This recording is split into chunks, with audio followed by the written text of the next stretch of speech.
Good morning, everyone. Welcome. Welcome.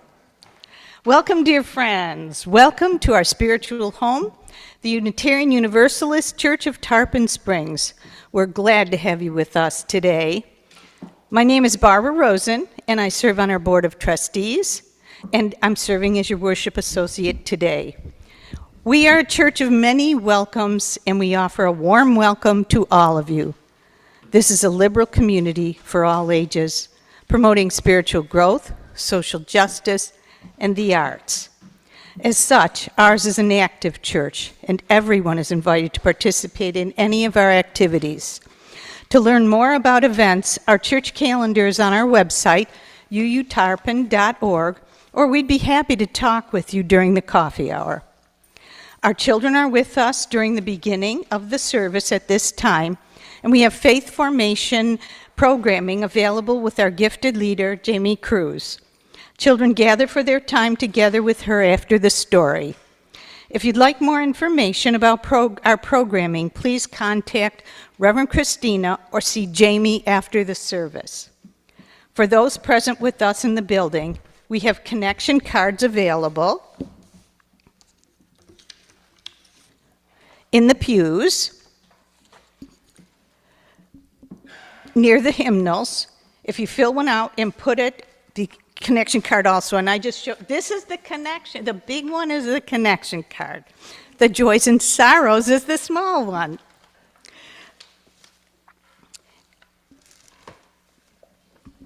If you're watching us on Zoom or YouTube, you can send us an email to membership@uutarpon.org to get connected.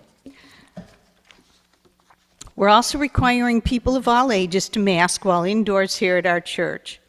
We're delighted to present this poetry service with the theme of courage today. Music is provided by our music director, Bonnie Whitehurst, and our wonderful choir. Again, welcome.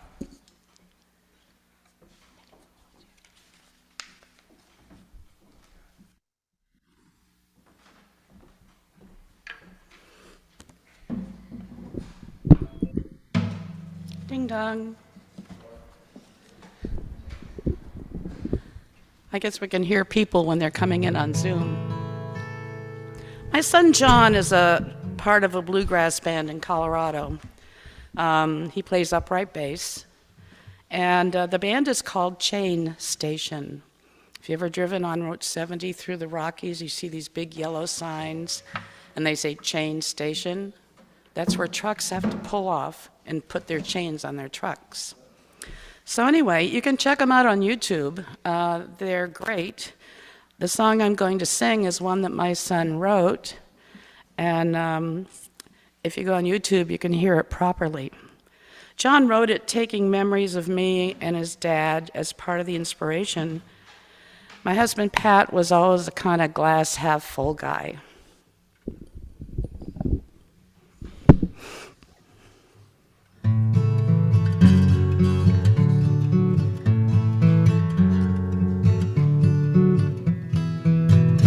Keep your glass half full. My load is heavy, but there's always room to spare.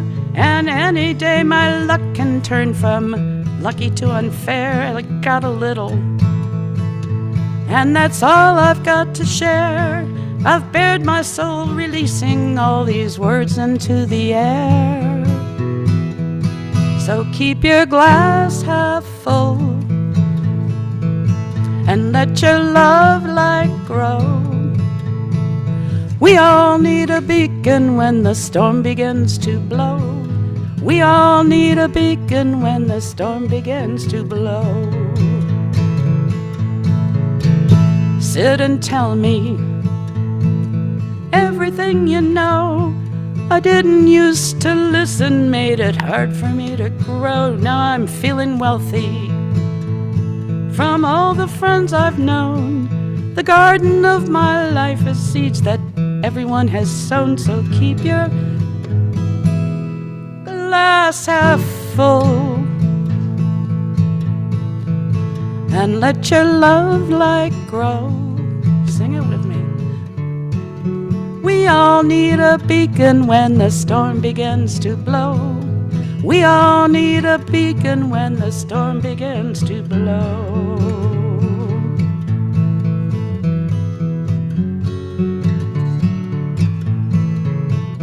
Lesson 42 that I learned from my dad. Always taking and no giving leaves you loneliness and sad. Know your limits, but push 'em to the sky.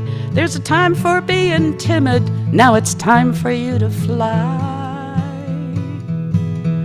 There's a time for being timid, now it's time for you to fly. So keep your glass half full. Ready? Keep your love light glow. We all need a beacon when the storm begins to blow. We all need a beacon when the storm begins to blow.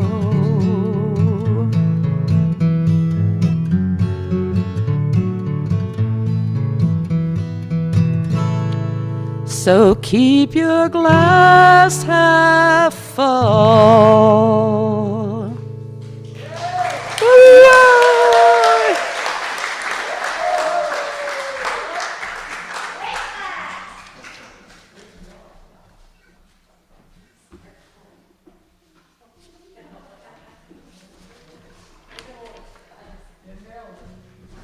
Yeah.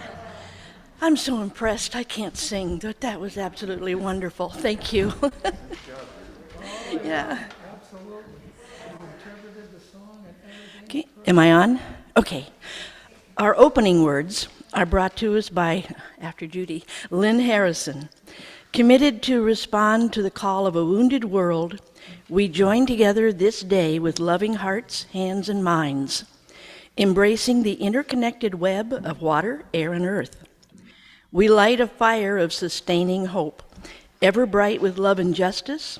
May we bring forth this day new wisdom, strength, and courage to create a new world, not of wealth, but of well-being. A world of new peace and abundance for all. As we give thanks for this earth, our shared and singular home, may we dedicate ourselves to its ongoing care, rising to the calls deep within us and all around us. May we respond today and always with courage and with love.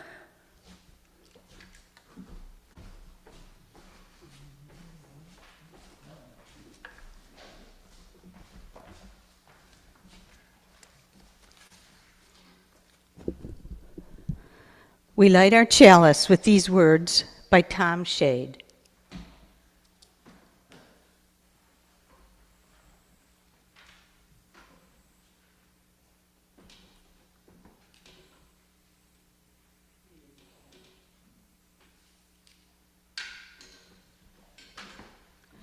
My friends, there is a power at work in the universe.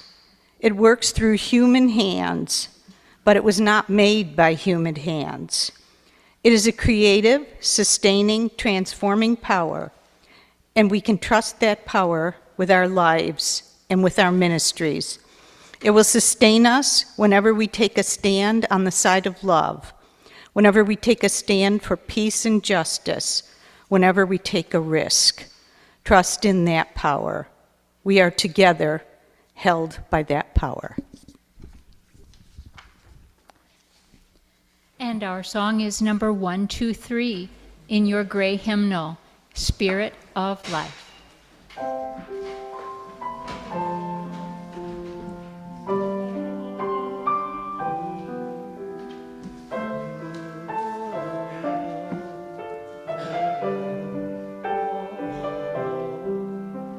Spirit of life, come unto me. Sing in my heart all the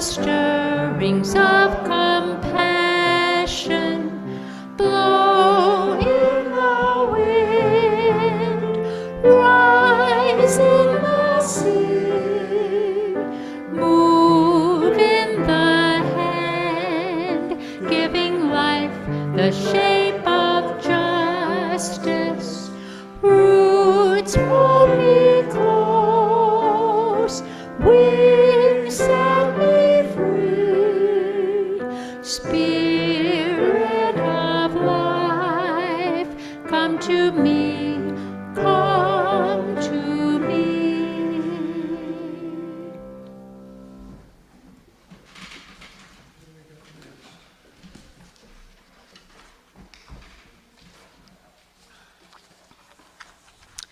Our story today is Yertle the Turtle by Dr. Seuss.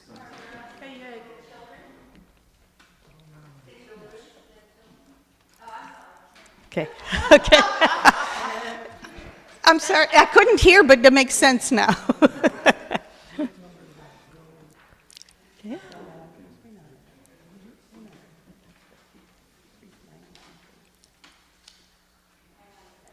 It's okay.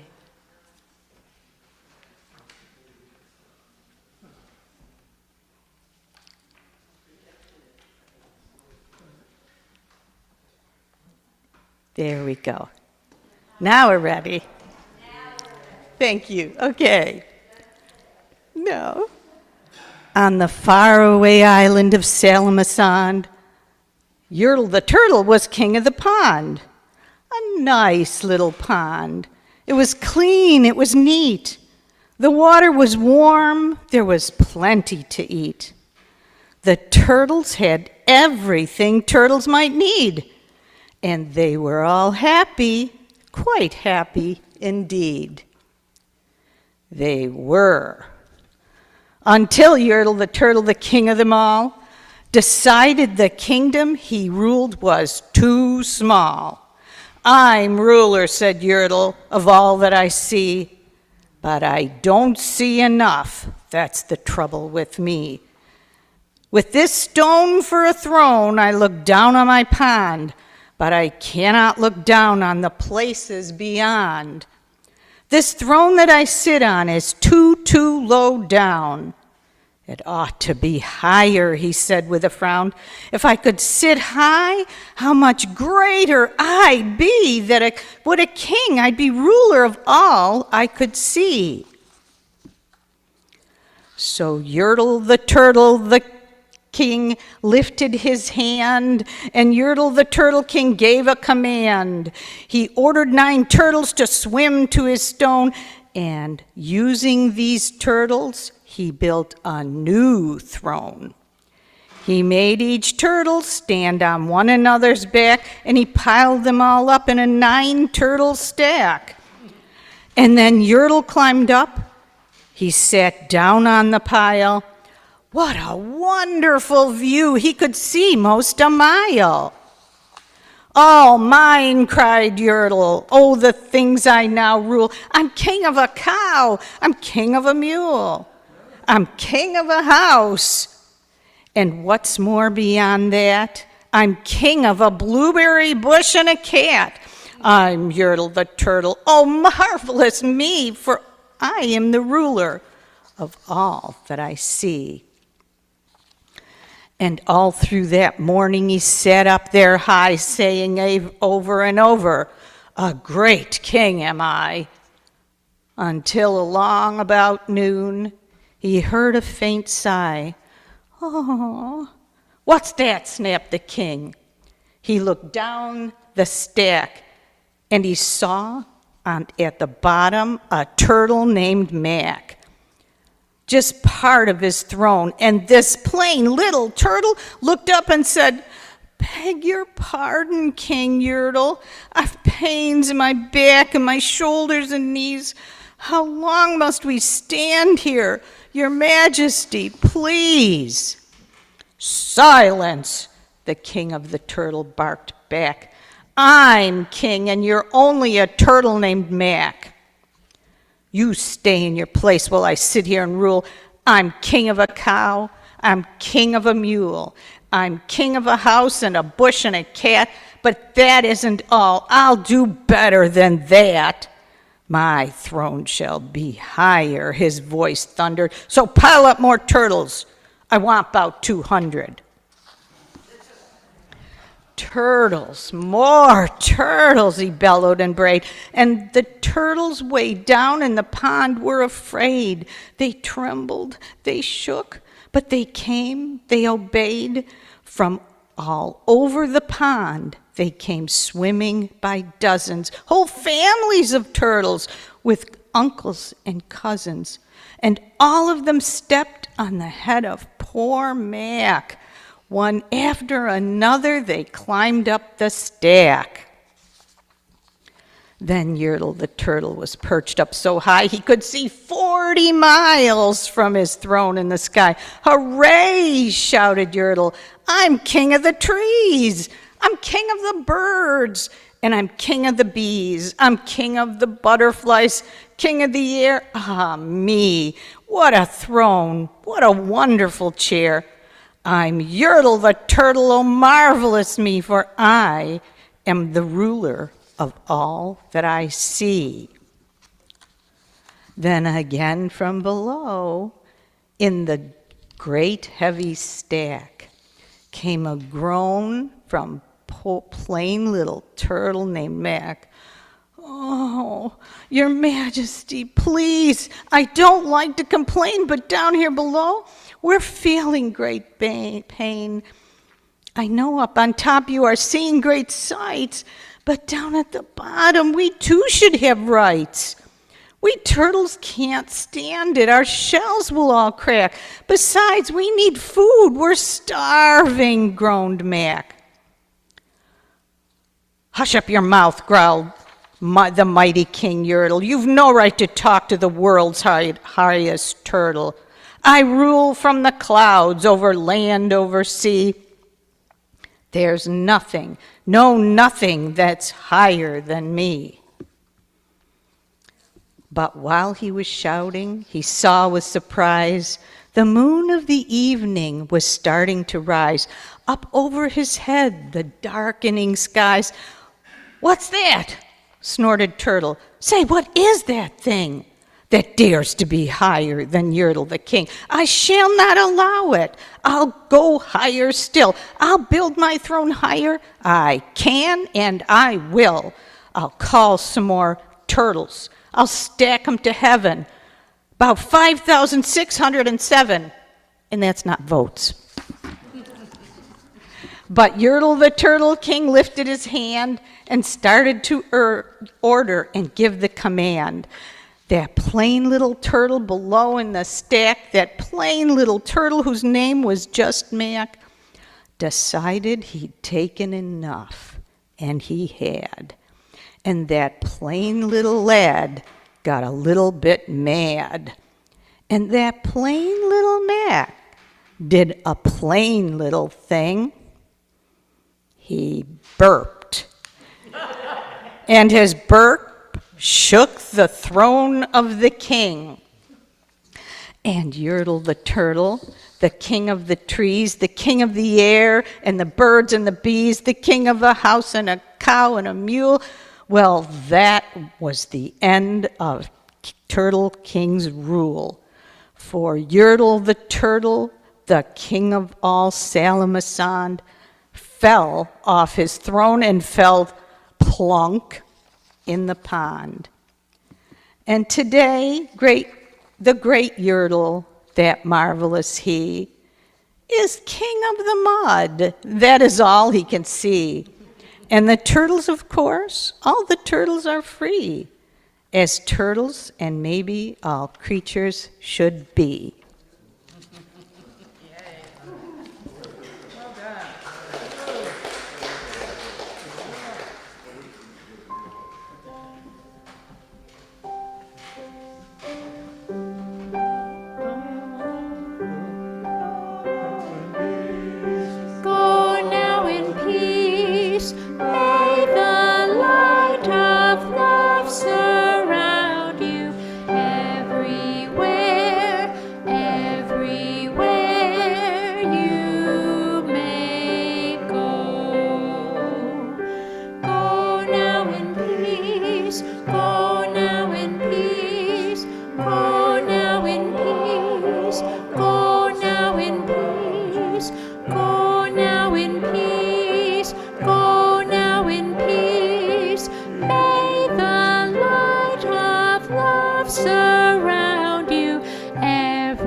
Everywhere you may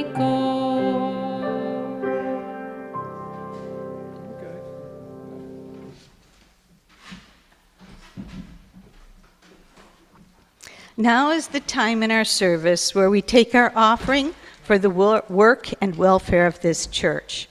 Ours is a free faith which must sustain itself financially.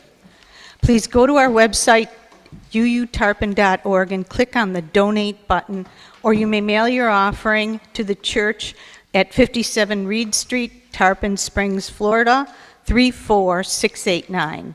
For those of you with us in person in the sanctuary, place your offering in the offering plates as they are passed.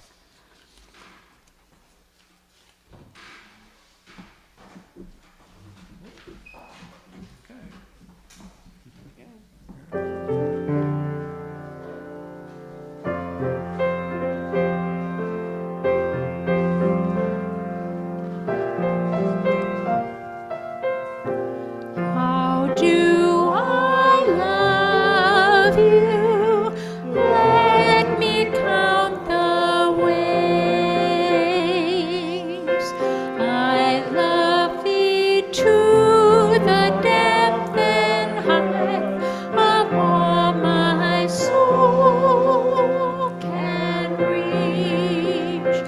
I love thee to the level of every day's most quiet need. By sunlight and candlelight, I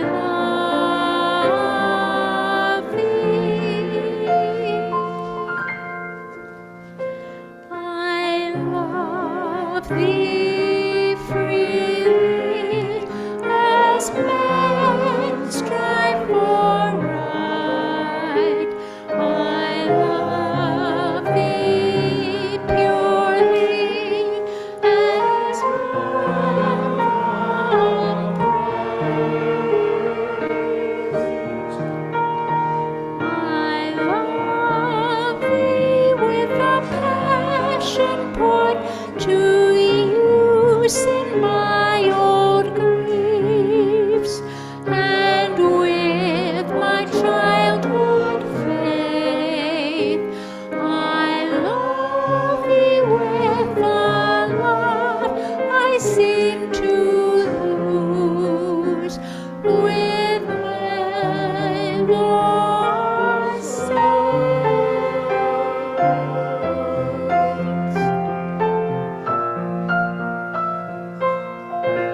How do I love thee? Let me count the ways. I love thee with the breath and smiles and tears of all my life. And if God choose, I shall but love thee better after death.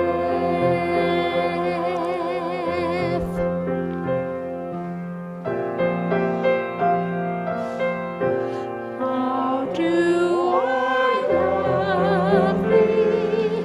Let me count the ways. How do I love thee? Let me count the ways.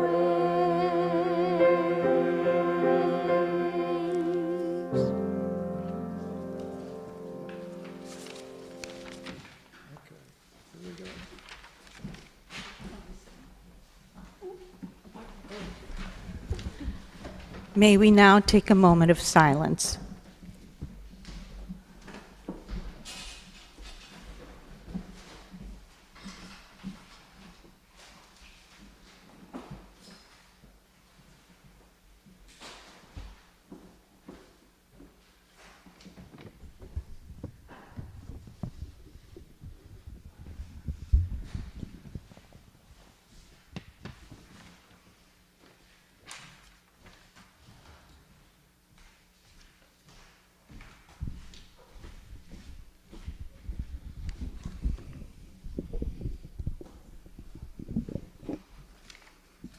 Good morning. My name is Mark Hopkins. I've been a member here since 2013 or 14.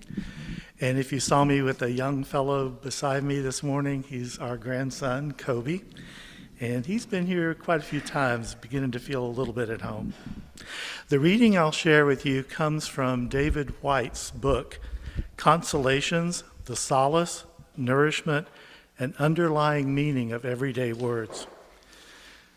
The author has created 9 books of poetry and 4 books of prose.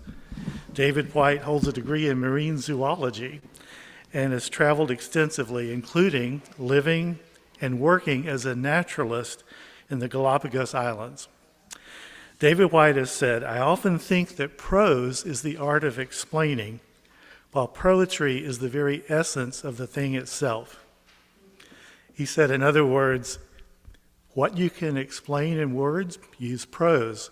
What you can't explain in words, use poetry. So I'm going to read a piece from an essay of his called Courage. Courage is a word that tempts us to think outwardly, to run bravely against opposing fire, to do something under besieging circumstance, and perhaps, above all, to be seen to do it in public, to show courage, to be celebrated in story, rewarded with medals, given the accolade. But look at its linguistic origins is to look in a more interior direction and toward its original template. In the old Norman French, courage tells us it's a measure of our heartfelt participation in life, with another, with a community, with work, with a future. To be courageous is not necessarily to go anywhere or do anything except to make conscious those things we already feel deeply, and then to live through the unending vulnerabilities of those consequences. To be courageous is to seat our feelings deeply in the body and in the world, to live up to and into the necessities of relationships that often already exist, with things we find we care deeply about, with a person, a future, and a possibility for society, with an unknown that begs us and always has begged us on. To be courageous is to stay close to the way we are made. Courage is what love looks like when tested by the simple, everyday necessities of being alive. We become courageous when we live closely to the point of tears, with any new possibility made known inside us, whenever we demonstrate a faith in the interior enunciations and align ourselves with the new and surprising heartfelt necessities of even the average existence. To allow ourselves to feel deeply and thoroughly what has already come into being is to change our future simply by living up to the consequences of knowing what we hold in our affections. On the inside, we come to know who and how we love and what we can do to deepen that love. Only from the outside and only from looking back does it look like courage. From the inside, it can feel like confusion. Only slowly do we learn what we really care about and allow our outer life to be realigned in that gravitational pull. With the maturity that robust vulnerability comes to feel like the only necessary way forward, the only real invitation, and the surest, safest ground from which to step. On the inside, we come to know who and what and how we love and what we can do to deepen that love. Only from the outside and only by looking back does it look like courage.